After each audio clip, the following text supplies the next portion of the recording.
Maraming salamat po sa mga sumusuporta sa ating munting channel Mitsuki Official. Sa mga gustong mag-donate via GCash. Mga master, salamat. Paki-like, share and subscribe. Maraming salamat and God bless. Kabanata 2401. Ang beach na yon, Ins Larkin, malandi at nakipag-apid sa isang lalaki. Ngayon, nakipagsabuatan pa siya sa mga undead na demonyong halimaw at ginawan kami ng napakahusay na pagkabansot. Nararapat talaga siyang mamatay. Hindi mabilang na mga tao ang sumigaw habang nanlalaki ang mga mata sa galit. Gayunpaman, maraming tao ang namatay sa sampal ng dakilang piteng kaagad. Si Alex at Ins, na tumakas sa malayo, ay labis na natakot kaya ang kanilang mga puso ay tumibok ng 2 beses ng mas mabilis. Ang dakilang piteng na iyon ay hindi ang ama ng Ghost Shark, kundi ang anak nito. Kakaiba. Kahit na hindi kilala ay ang dakilang piteng na ito ay nakakapagsalita ng wika ng tao at mukhang matalino. Isang undead na demonyong hayop. Hindi ba't may nagsabi na ang isang tao ay mawawalan ng katalinuhan at magiging isang nilalang na mayroon lamang instinct ng isang hayop na natitira pagkatapos ng kontaminasyon ng Undying Clan. Tahimik na nag-usap sina Alex at Ins habang napuno ng pagdududa ang kanilang isipan. Hindi rin maintindihan ni Ins ang mga undead na demonyong hayop. O sa halip, hindi marami sa ngayon ang talagang nakakaunawa sa mga undead na demonyong hayop dahil walang sino man ang nangahas na lumapit sa walang katapusang dagat mula noong sinaunang panahon. Sa kabilang banda, ang mga undead na demonyong hayop ay hindi pa nakarating sa Pampang. Sa kanilang maikling pag-uusap, ang dakilang piteng ay nagsagawa ng pagpatay. Ang koalisyon ng pagkubkob na dinala ng Pickup Tribe ay binubuo ng kasing dami ng 1,000 tao. Ngayon, gayunpaman, karamihan sa kanila ay patay na ang natitirang daan o higit pa ay nakakalat sa lahat ng direksyon, tumakas ng buong lakas. Samantala, ang dakilang piteng ay tila hindi na interesado sa mga kampan na ito. Sa halip, umikot ito sa paligid ng Ghost Shark. Hanggang sa isang tiyak na sandali, tila napagtanto nito na ang ama nito ay hindi na nito ama. Sa halip, ito ay naging isang katawan upang tahanan ng kaluluwa ng ibang tao pagkatapos ng kamatayan. Bagamat patay na, kailangan pa itong gamitin ng isang tao. Nagbuga ito ng dagandong. Bigla nitong nilunok ang Ghost Shark sa tiyan nito sa isang lagok. Pagkatapos, tumalikod ito at tumingin sa direksyon ng malayong Alex. Ginawa nitong pangunahing kaaway sina Alex at Ins.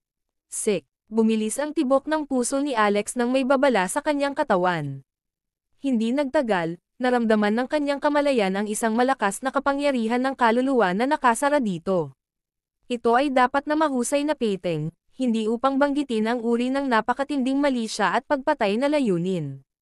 Talagang itinuring siya nito bilang isang kaaway sa pagpatay sa kanyang ama. Bilisan mo at umalis ka na. Sa sandaling yakapin ni Alex ang slim waist ni Ins, gumaan ang kanyang mga paa, gamit ang pinakamalakas na instant teleportation kasama ng basbas ng rune para tumakas ng mabilis hanggat kaya niya. Array! Sigaw ni Ins habang nakahiga-pahiga. Hindi lamang ang gayong postura ay lubhang hindi komportable, ngunit ito rin ay hindi maliwanag at awkward. Sabi ni Alex, tigilan mo nga yan, ouch. Nung nakayakap ka sa akin mula sa likod, sobrang higpit ng pisil mo na halos mabali ang bewang ko. Ibinabalik ko lang ang pabor. Habang sinasabi niya iyon ay kinurot at hinawakan pa siya nito gamit ang napakalaking kamay nito. Mabuti naman. Ang baywang ay may ganap na naiibang proporsyon sa kanyang dibdib. Naiisip pa rin niya ang mga ganoong bagay sa sitwasyong ito ng buhay at kamatayan, kaya 2 beses siyang sinaktan ni Ins. Anong kalokohan ang sinasabi mo? Sige. Ako ay nagsasalita ng walang kaparirikan. Ang baywang na ito ay hindi maayos, at ang mga dibdib ay napakaliit. Bubugbugin kita hanggang mamatay. Bilang isang kagandahan, lalo na sa lugar na ito ng Western Ridge, binansagan siyang unang magandang diwata ng Western Ridge. Anuman ang kanyang hitsura at ugali ng katawan, ang kanyang kagandahan ay walang kapantay at top-notch. Kaya naman, maraming lalaki ang patuloy na nag-iisip tungkol sa kanya.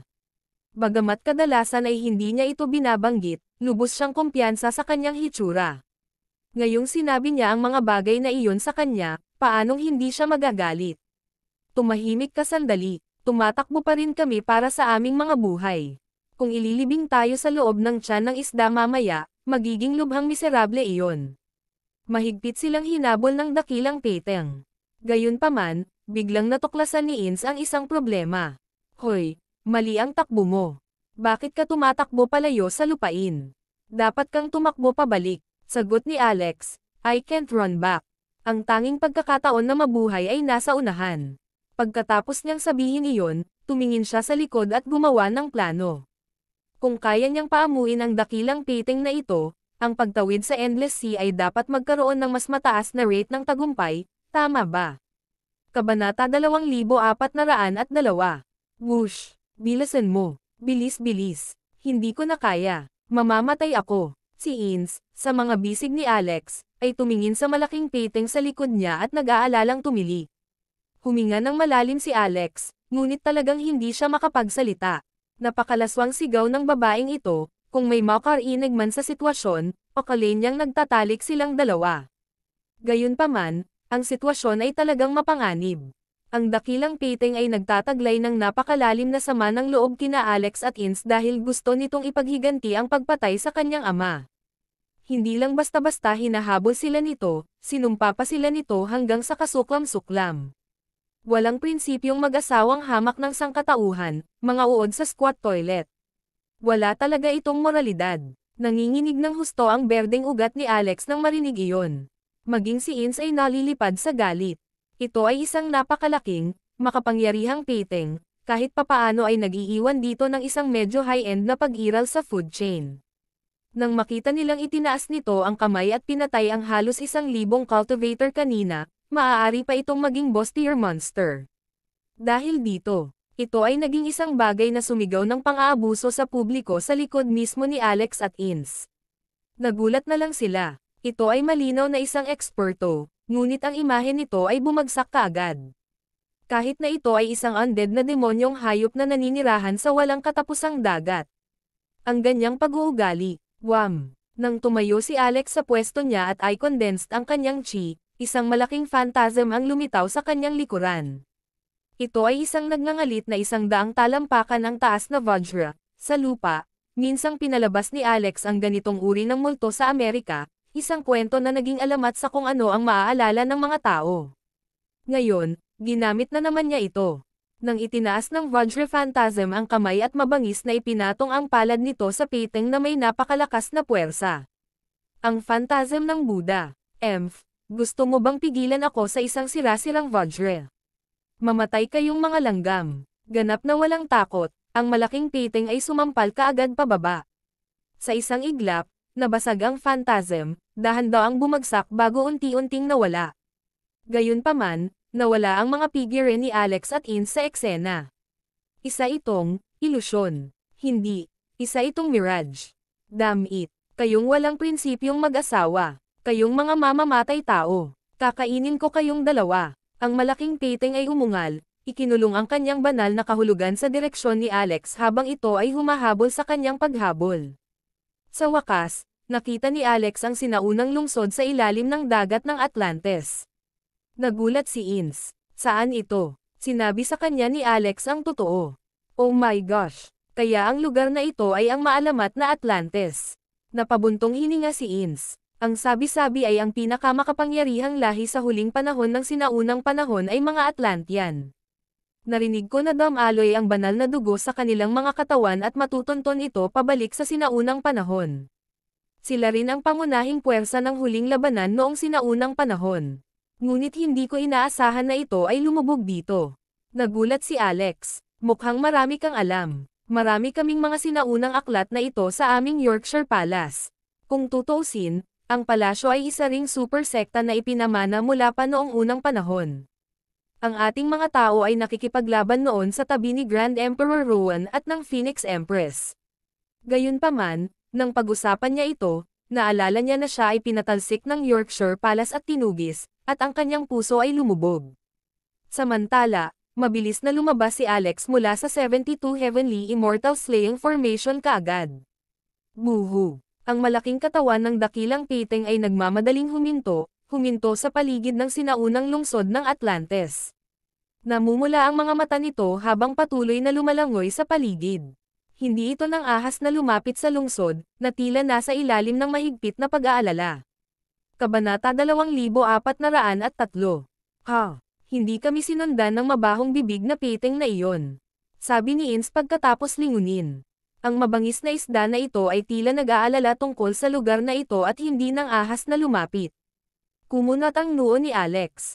Kailangan kong mag-isip ng paraan para maakit ito. Napatalon sa gulat ang banal na dalaga na si Ins. Gusto mo pa bang akitin dito? Hindi pa ba tayo naging miserable sa pagtakas natin? Sabi ni Alex, malaki ang pakinabang ng taong ito. Gayunpaman, kahit paano sinubukan ni Alex na akitin ang piting, hindi ito nabigla. Binigyan pa nito ng patagilid na tingin si Alex. Napaka-emosyonal din ng mukha ng piting na iyon. Naiinis, ibinuka nito ang bibig upang magsalita sa wika ng tao.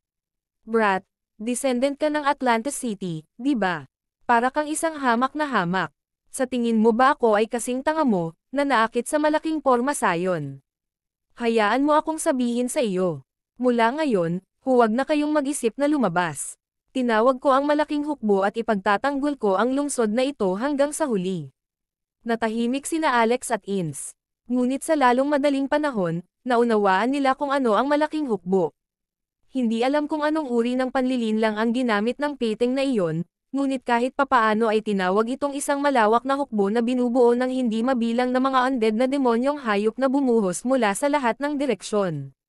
May mga pagong na kasing laki ng mga isla, napakalaking swordfish na may mga buto na lang ang natitira sa kanilang mga katawan, mga halimaw na pusit na kalahating ulo, at maging mga corelay na naging mga undead na nilalang. Mayroong lahat ng uri ng mga nilalang, at bawat isa ay naglalabas ng nakakatakot na aura. Napansin ni Alex na ang lahat ng undead na demonyong hayop ay may bola ng maliwanag na asol na apoy sa loob nito. Sinabi ni Ins kay Alex na ito ang apoy ng kaluluwa ng undead na demonyong hayop, na nagpapagana sa mga sea demon beast na ito ng kumpletong mobility at ang kakayahang mag-cultivate kahit na ang kanilang laman ay matagal nang nabulok. Bukod dito, mayroon din silang bahagi ng kalooban ng Undying Clan. Kapag napatay ang apoy ng kanilang kaluluwa, mawawalan din ng buhay ang mga undead na demonyong hayop. Paano ko papatayin ang apoy ng kaluluwa na ito? Tanong ni Alex. Bulong ni Ins, nabasa ko minsan ang sulat kamay na tala ng isang ninuno sa scripture library ng Yorkshire Palace. Mahirap harapin ang apoy ng kaluluwa ng isang undead na demonyong hayop. Tanging ang Church of Holy Light at Buddhist cultivation techniques ang makakapigil sa kanila. Kung hindi, kailangan mong alisin ang kanilang laman upang kalagkarin ang apoy ng kaluluwa, pagkatapos ay puksain ito sa pamamagitan ng pag-atake sa isip. Tuwang-tuwa si Alex. Ito ay magandang balita. Gayunpaman, napakaraming undead na demonyong hayop ang dumating, bawat isa sa kanila ay napakalakas. Ang makapal na siksik na mga bits ng demonyo ay nakapalibot sa sinaunang lupon ng lungsod sa ilalim ng dagat pagkatapos ng bilog at binura ang kalangitan, nag-iwan ng apocalyptic vibe sa hangin. Ang pangunahing punto ay pa rin ang immoral na piting na iyon kung maaari nating sirain ito, ang iba ay hindi dapat magdulot ng banta sa atin, sabi ni Alex. Nagulat siya nang marinig siya ng dakilang piting. Kaya, dumaan ito sa bubong at nagsimulang magmura ng malakas. Napansin ni Alex na ang iba pang mga undead na demonyong hayop ay tila hindi makapagsalita, tulad ng mga patay na nilalang. Tanging ang piting na iyon ay kakaiba at mahusay magsalita tulad ng isang loudmouth na sumisigaw ng pang-aabuso sa publiko. Ang pinakamahalagang bagay ay hindi ito nagtataglay ng asol na apoy ng kaluluwa. Huwag mo munang pansinin sa ngayon at hayaan mo itong tumahol dito. Wala itong lakas ng loob na pumasok sa sinaunang lungsod, gayunpaman, sabi ni Alex.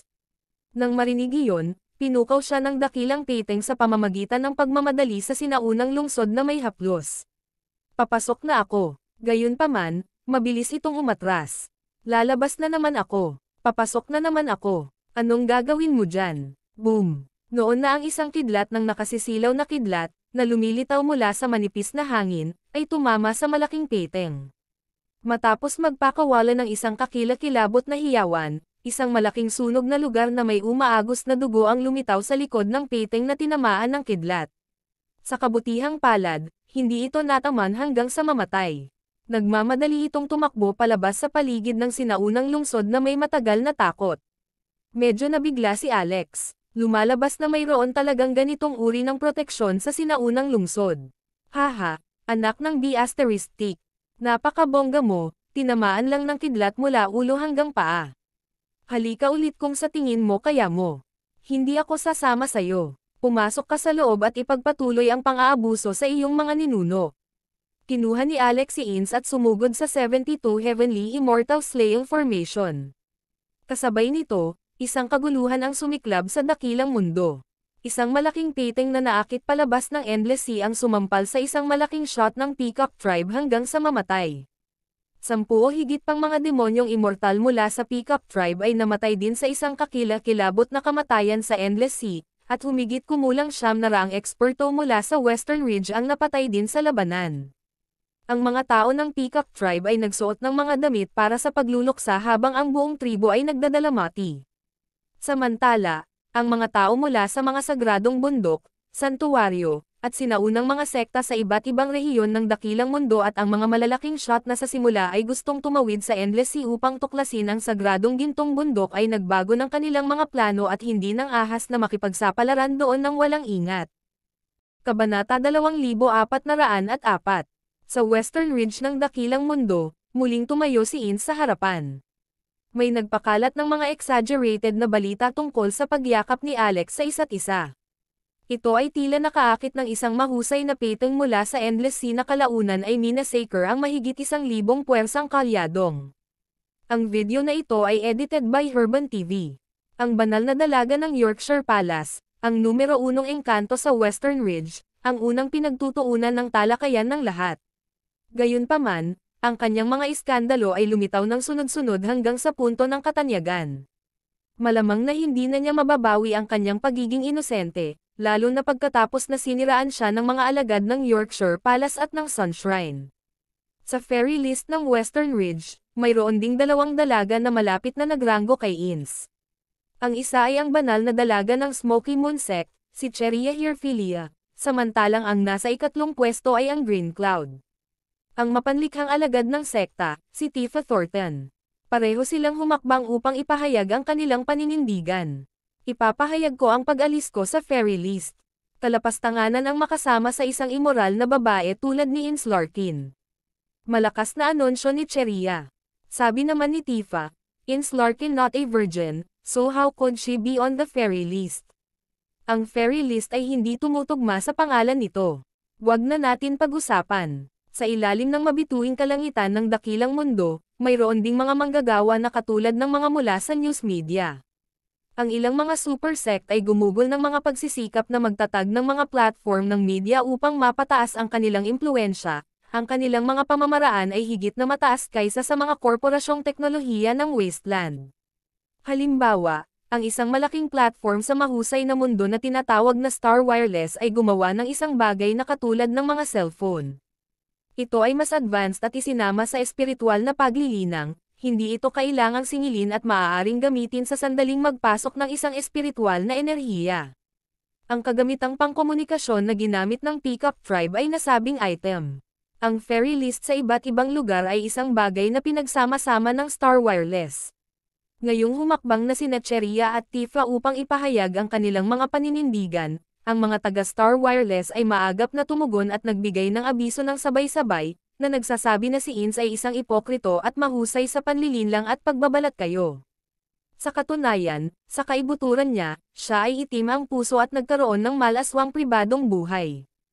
Pagkatapos ng unanimous na boto mula sa mga hurado ng Star Wireless, diniskwalipika nila si Ins at hinding-hindi siya papasukan. ******. Siyempre, hindi alam ni Ins ang mga sitwasyong iyon sa ngayon. Sa katunayan, sa puntong ito, wala na siyang pakialam sa fairy list o kung ano paman. Ngunit ngayon, nakita niya ang isang tao, ang Mystic Maiden of the Nine Heavens. Akala niya ay subpar ang fairy list, beauty list, holy maiden list, at mga kagaya nito. Sampal sa mukha ng mga babaeng nasa listahan. Ikinumpara siya sa mga nauna sa kanya. Ito dapat ang unang kagandahan at numero 1 diwata sa ilalim ng mabituing kalangitan. Ang ganoong uri ng hindi makamundong ugali lamang ay parang alindog ng isang itinapon na diwata na bumaba sa mortal na kaharian. Siya lang ang nararapat na tawaging tunay na diwata.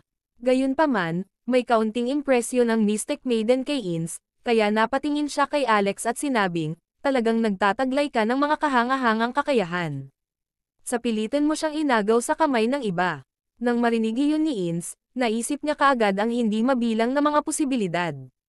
Napag-isipan mo ba ang lahat ng ito? Malamig na tanong niya kay Alex. Para itulak ako sa dulo ng lubid para mahanap ka lang sa dulo. Sa sandaling naisip niya ang tungkol sa lahat ng mga pagsasabuatan na inayos ng maaga ni Alex, hindi niya maiwasang kiligin. Nakakatakot lang ang lalaking ito. Mukha namang inosente si Alex.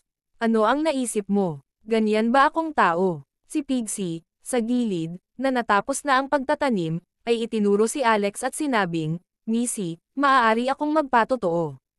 Talagang pinaghandaan niya ito dahil kinagiliwan niya ang iyong laman. Oink, oink, oink, may asterisk sa. Sinipa ni Alex si Pixie ng ilang daang metro ang layo. Miss Larkin, isinusumpa ko sa aking pagkatao na hindi pa kita kilala bago ang aksidente sa ilalim ng talon noong araw na iyon. Hindi ko alam kung hinanap mo ang bawal na lugar sa likod ng talon na iyon, ngunit kung mayroon ka, ikaw tiyak na maniniwala sa akin. Pooh, Little Minion, anong personalidad meron ka? Nag-aagawan ka pa ng pagkain ng baboy. Ikaw ay bulok sa moral. Missy, dapat mong malaman ang moral baseline ng taong ito.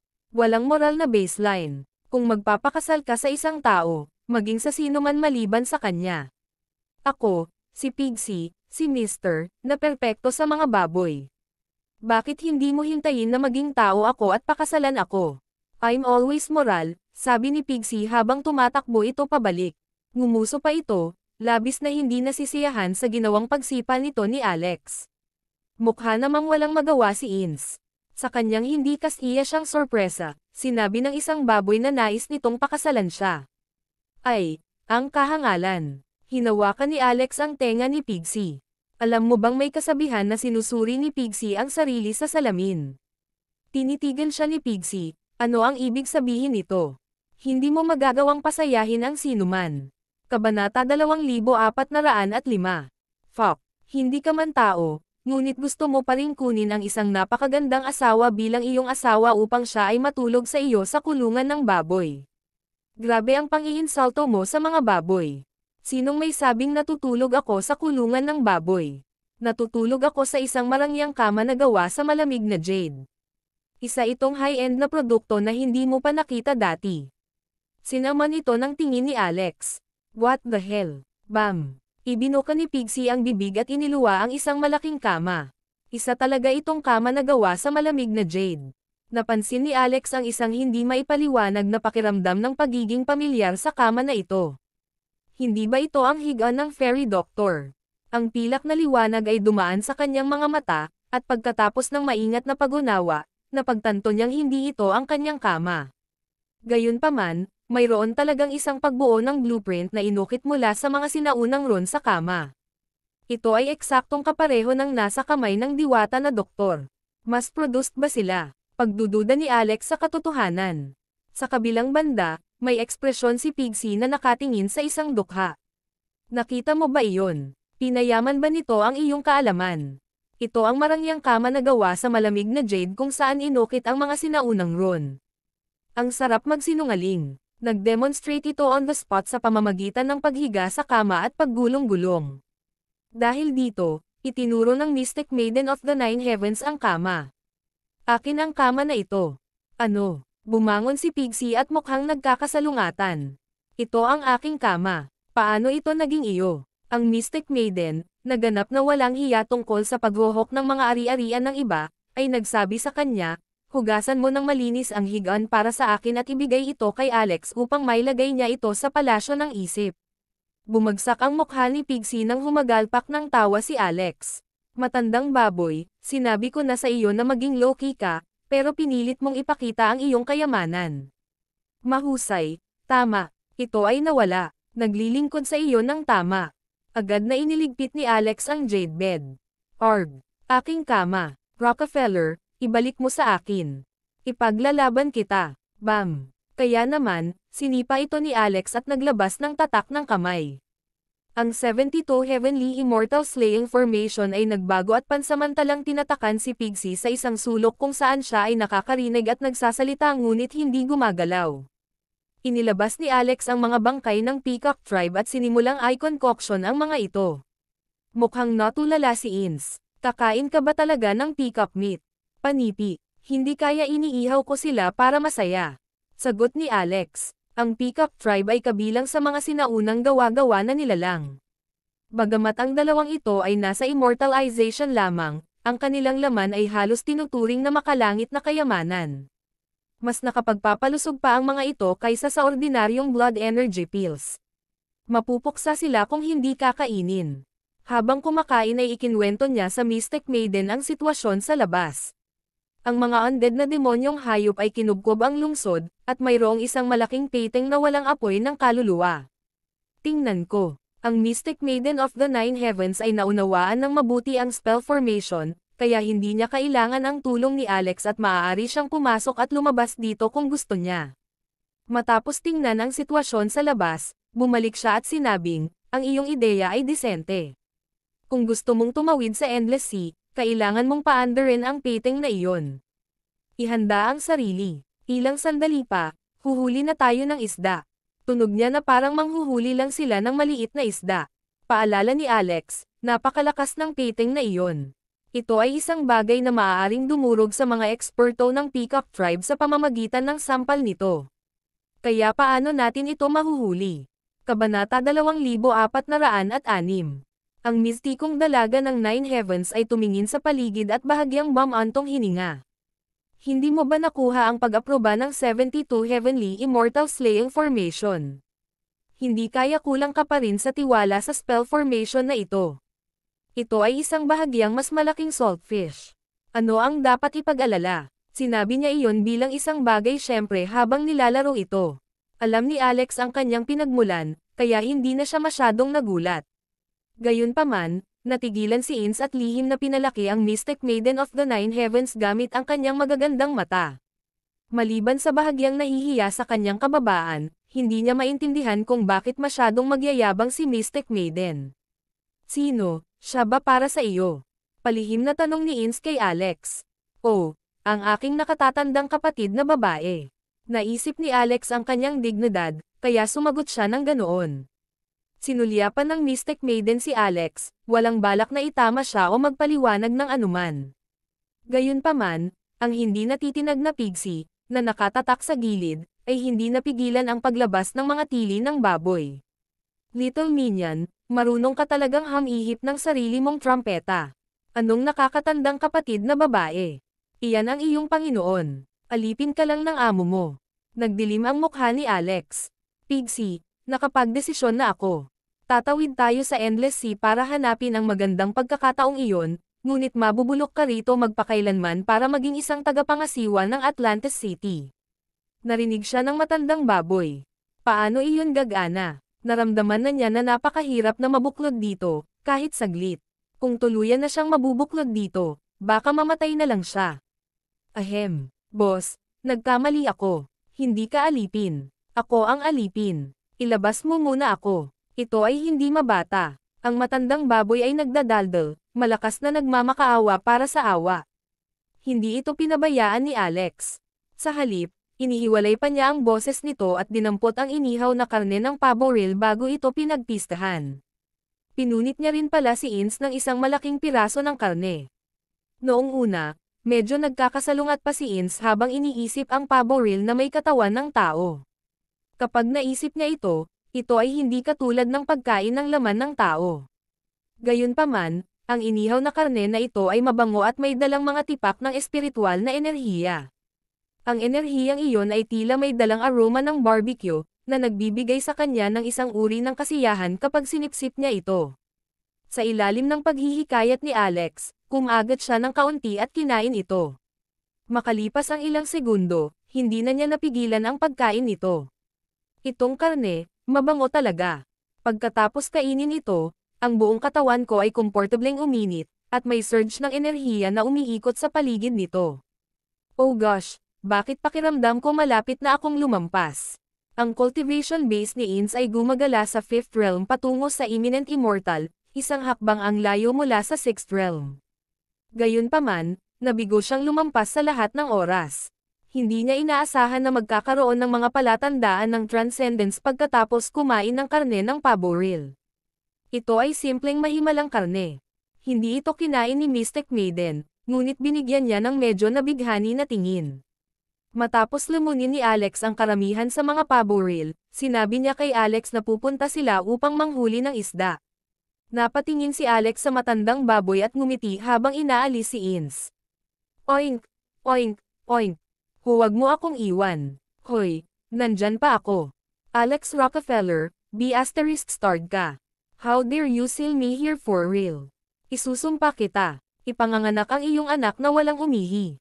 Arg. Gayunpaman, ito ay selyado doon, at kahit isang tunog ay hindi lumabas. Asterisk. Hindi nagtagal ay napansin ng dakilang peteng sa paligid ng sinaunang lungsod si Alex at ang iba pang lumabas sa spell formation. Habang nanginginig ang napakalaking katawan ng lalaking ito, umaalon ang ilalim ng dagat. Sa sandaling ito ay umungal, ang lahat ng mga undead na demonyong hayop ay sumunod din sa ritmo at pinakawalan ang kanilang aura, na pinupuno ang paligid ng mamamatay tao na layunin pati na rin ang aura ng Undying Clan. Nagsimula pa itong sumigaw at sampin kung ano man ang hindi kanais-nais. Kaya, ang mistikong dalaga ng siyam na langit ay dumanas ng matinding pang-aabuso hanggang sa punto na ang kanyang mukha ay nagdilim. Samantala, si Alex, sa tabi niya, ay tumingin ng kakaiba dahil ang mabahong piting na iyon ay nakakagulat na sinabi na ang Mystic Maiden of the Nine Heavens ay ang kanyang matandang, walang kahihiyang admirer na nagsilbi sa parehong lalaki sa ibang babae. Hindi niya talaga alam kung paano ang isang piting ay maaaring malaman ang napakaraming bagay. Puputukan ko ang bibig nito. Malamig na sabi ni Mystic Maiden. Sa susunod na sandali, hinailan niya ang kamay ni Alex. Kabanata 2407. Siyempre, hindi ito para sa pagpapahayag ng intimacy, ngunit si Alex ang may puso ng espada ng 72 Heavenly Immortal Slaying Formation. Siya, hinawakan ang kamay ni Alex at umalangaw sa kanyang kaluluwa, gamit ang kapangyarihan ng kanyang kaluluwa upang hiramin ang awtoridad ng puso ng espada. Sa panahon ng Soul Resonance, ang dalawang tao ay panandaliang nakikipag-ugnayan sa pamamagitan ng kanilang mga kaluluwa. Maaari nilang malaman ang kasalukuyang iniisip ng ibang tao. Kaagad pagkatapos, ang kaluluwa ng Mystic Maiden ay nanginag, at isang epekto ng banal na kahulugan ang dumapo sa dagat ng kamalayan ni Alex na parang kidlat, na ikinagulat ni Alex hanggang sa puntong siya ay nasa espiritual na sakit. Ito ay dahil talagang iniisip ni Alex, ang kanyang mga daliri ay napakahaba at payat, at ang kanyang balat ay makinis. Paano niya ito nagawa? Siya ay malinaw na isang tumpok ng mga dahon ng puno. Napakaganda ng katawan na ito. Iniisip ko kung ano ang pakiramdam ng ibang mga lugar. Matatahimik kaya ang Mystic Maiden kapag naramdaman niya ang iniisip nito. Kahit na ang kanyang pagkakakilanlan ay hindi top-notch, mayroon siyang kahangahangang background. Sino ang nangahas na lapastanganan siya ng ganito nitong mga taon? Si Alex Rockefeller ang una. Iwaksi mo na ang mga kakaiba mong iniisip at mag-concentrate ka, saway ng Mystic Maiden. Nako, naiisip ko lang yon. Hindi ko ito sinabi ng malakas. The human mind is inherently more divergent, awkward na sabi ni Alex. Pagkatapos, hindi niya maiwasang isipin muli ang katawan nito. Sa pagkakataong ito, ikinumpara pa niya ito sa kanyang asawang si Dorothy, para matukoy kung kaninong mga binti ang pinakamahaba at mas kurba ang figure. Pagkatapos ay napagpasyahan niya na ang circumference ng dibdib ni Dorothy ay tiyak na mas mataas. Masyadong patag ang dibdib na iyon ng Mystic Maiden kumpara sa kanya.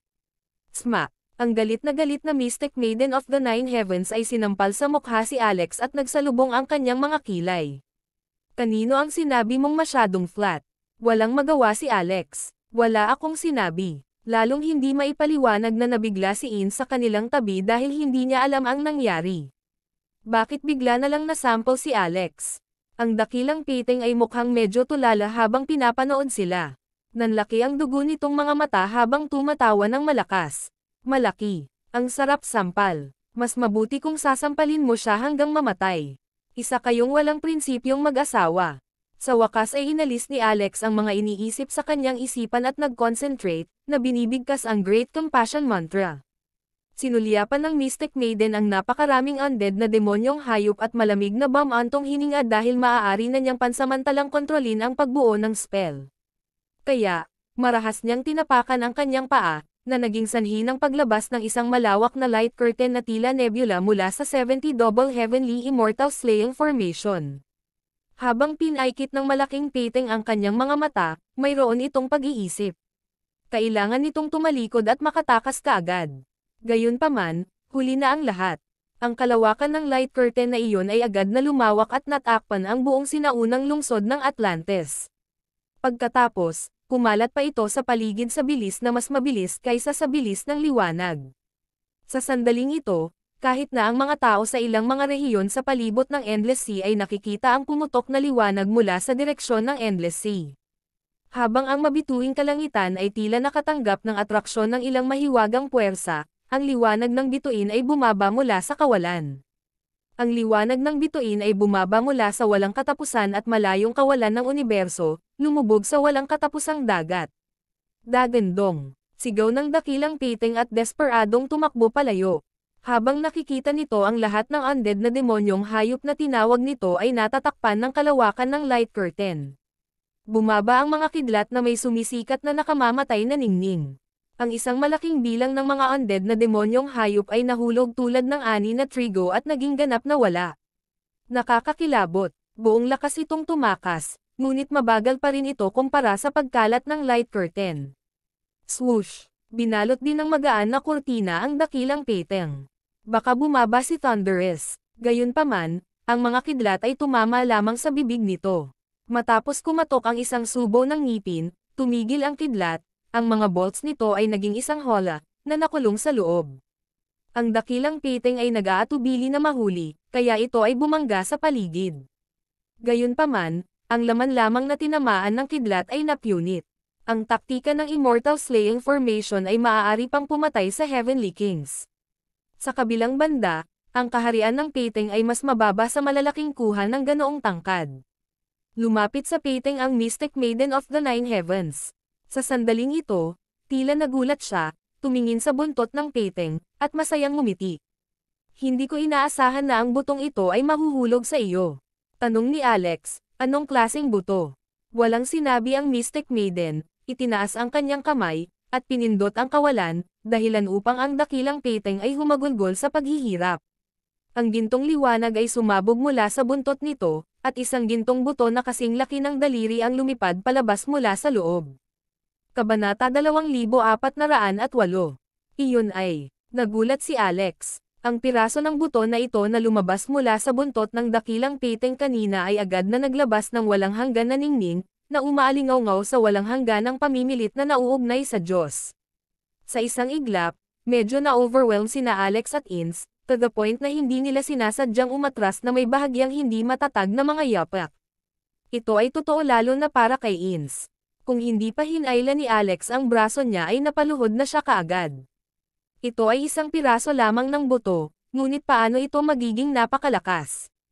Pareho silang nagulat. Sa sandaling ito, gumamit ang Mystic Maiden ng isang lihim na paraan upang hawakan ang gintong buto sa hangin. Hindi niya ito hinawakan ng kanyang mga daliri. Gayunpaman, sa kanyang bahagyang nanginginig na katawan, tila nahihirapan siya sa kanyang lakas ng pag-iisip. Samantala, ang dakilang peteng na natanggal ang gintong buto ay umungal at patuloy na nagmumura. Ito ay, gayunpaman, nakulong sa loob ng hola ng kidlat. Imposibleng lumayas. Ang isa pang punto ay pagkatapos na alisin ang gininto ang buto sa katawan nito, biglang bumaba ang aura nito, bumaba ang kaharian nito, at pati ang laki ng katawan nito ay lumiit ng husto. Kasing humongous pa rin ito gaya ng isang isla kanina, ngunit lumiit ito ng mahigit 100 beses sa isang kisap mata. Ano ba talaga ang buto na ito? Maaari talaga itong magdulot ng isang peteng ng napakalaking pagbabago. Nanlaki ang mata nina Alex at Ins.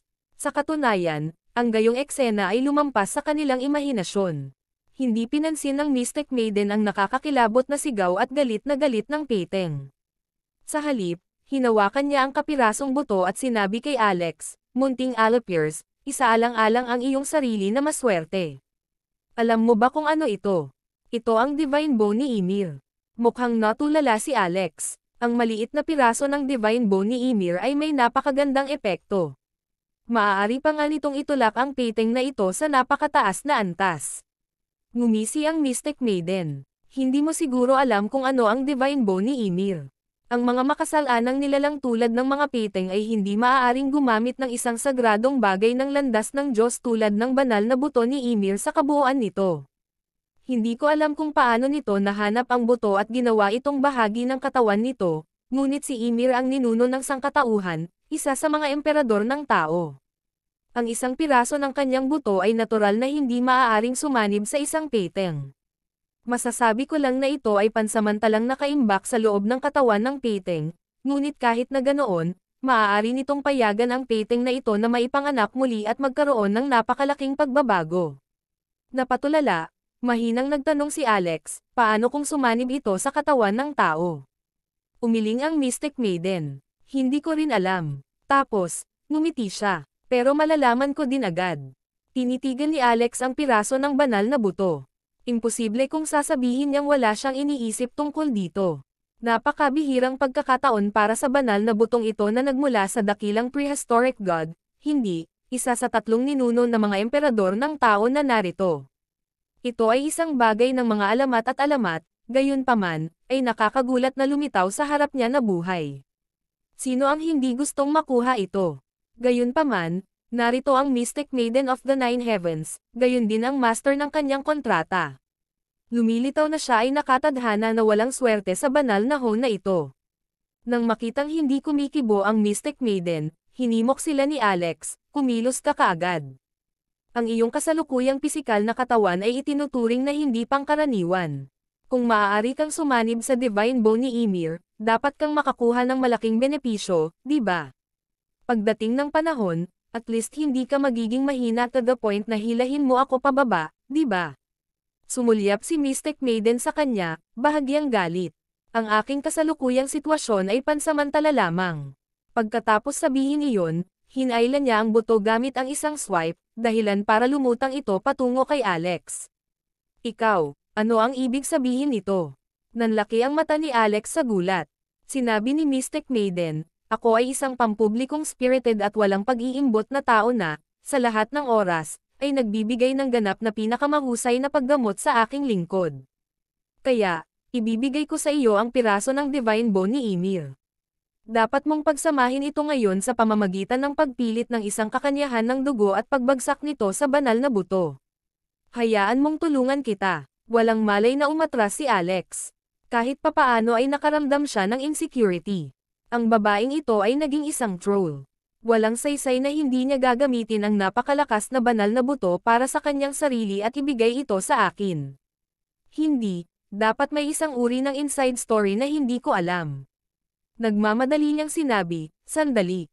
Nilinang ko lang ang old cow's breathing technique at natamo ko ang pagiging perpekto sa Invincible Steel Stage kamakailan. Sa tingin ko maaari tayong magpahinga bago gamitin ang piraso ng buto na ito. O, ibigay mo kay Pixie.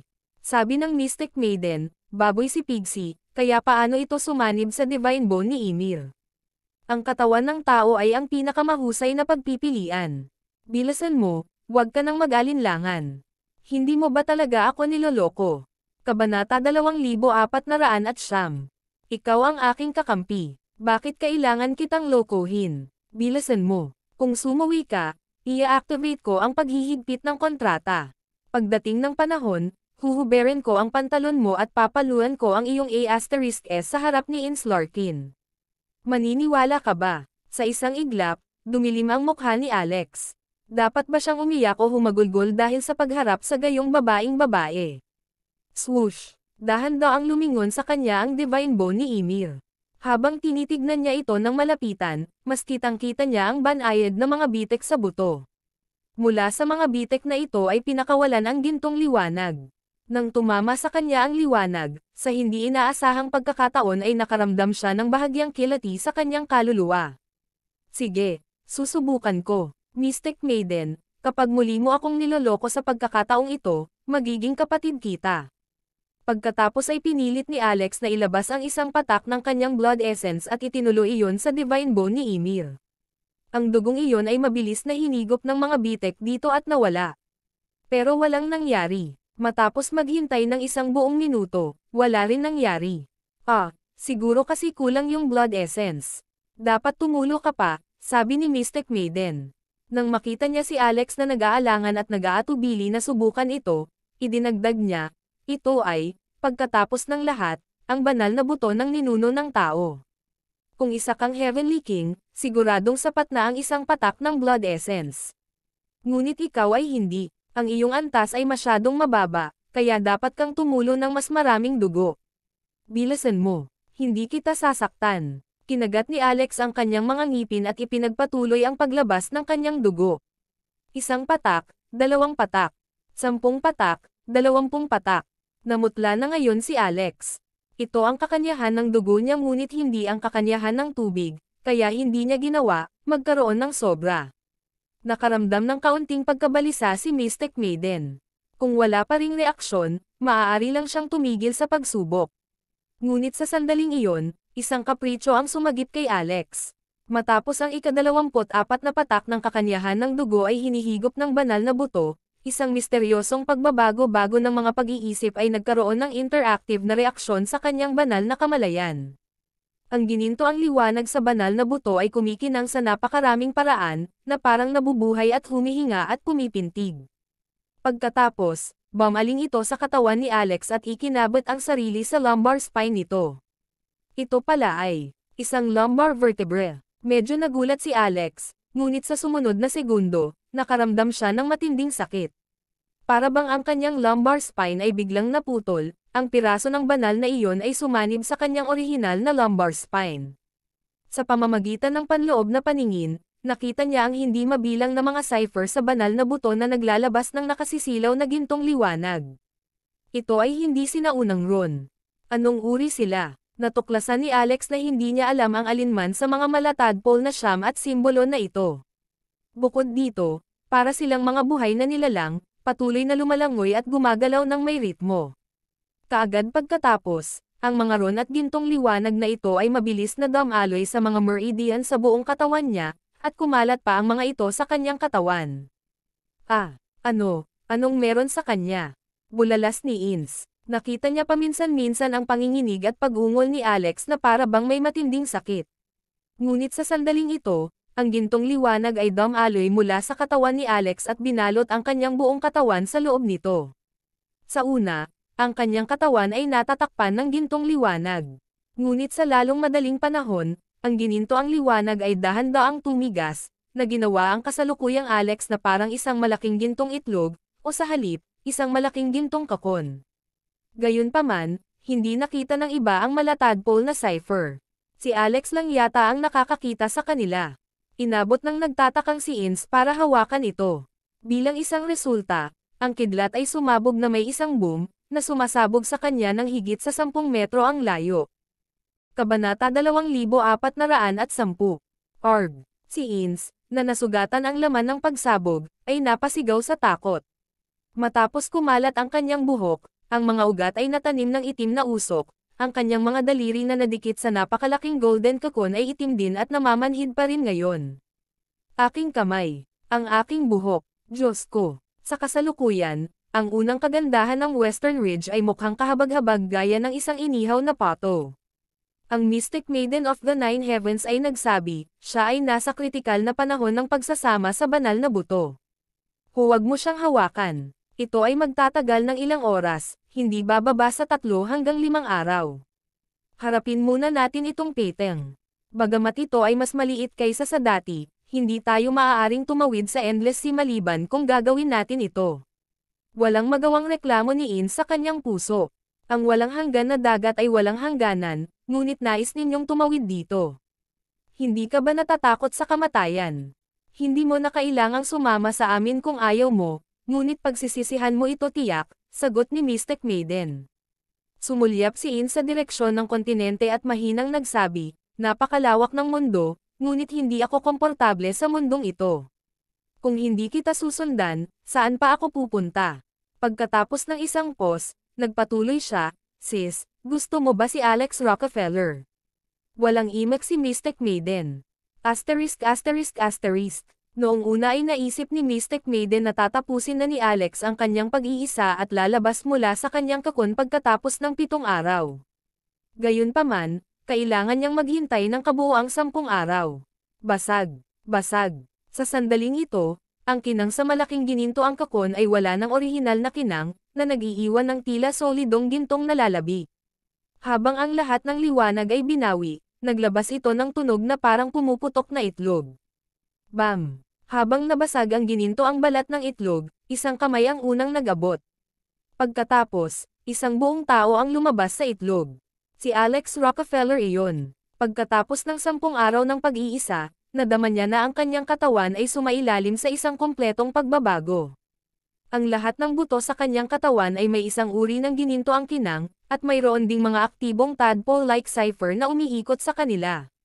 Bagamat hindi niya talaga ito sinubukan, alam niyang tiyak na bumuti ng husto ang kanyang depensa. Ang kanyang lakas, bilis, at kadalisayan ng chi sa kanyang buong katawan ay lubos na bumuti. Ngayon, ang aking mga laman loob ay natatakpan ng gininto ang kinang. Ang mga cipher na nakapaloob sa Divine Bone ni Ymir ay patuloy na binabago ang aking katawan na parang dinadalisay ang aking laman. Lumabas si Alex sa balat ng itlog at hinawakan ang kanyang mukha, mabilis na napagtanto na hindi siya komportable. Hindi lang mukha niya kundi isang matigas na shell layer din ang tila balot sa buong katawan niya. Ito ay dahil, nang ang kanyang katawan ay sumanib sa Divine Bone ni Ymir, maraming dumi at dumi ang napilitang lumabas sa kanyang katawan. Ang ilang dugo at buto na may mababang kalidad ay inalis pa sa kanyang katawan, na bumubuo ng makapal na patong ng laman at mga langib ng dugo sa ibabaw ng katawan. Napaka hindi komportable. Mag-shower muna ako. Hindi niya nakita ang Mystic Maiden o Ins, ngunit nakita niya ang nakasulat na mensahe ng bato sa lupa. Kaya, alam niyang bumalik sina Mystic Maiden at Ins sa loob ng dating spell formation. Ngayon, sakop pa rin ng 72 Heavenly Immortal Slaying Formation ang buong hanay ng sinaunang lungsod ng Atlantis at siya. Siyempre, ito ay dahil sa takot ni Mystic Maiden na si Alex ay makatagpo ng panganib dito kapag nabawasan ang saklaw ng spell formation. Mabilis na lumabas si Alex sa spell formation at nahulog sa tubig. Unti-unti niyang nilinis ang mga langib ng dugo sa kanyang katawan. Noong naliligo siya, may natuklasan siyang problema. Malapad ang suot niya sa hindi malamang dahilan, lalo na ang bewang ng pantalon niya na mukhang mas makapal. Nang tingnan niyang mabuti ang kanyang mga kamay, napabuntong hininga siya. Itong mga kamay ko ba ito? Masyado silang maliit, tama ba? Hindi makapaniwalang tiningnan ni Alex ang kanyang mga kamay dahil 2 sukat ang mga ito kaysa sa normal niyang mga kamay. Pagkatapos, nagmamadali siyang tumingin sa kanyang mga paa, binti, at lalo na sa pandiya. Nako, no wonder naramdaman niyang malaki ang pantalon.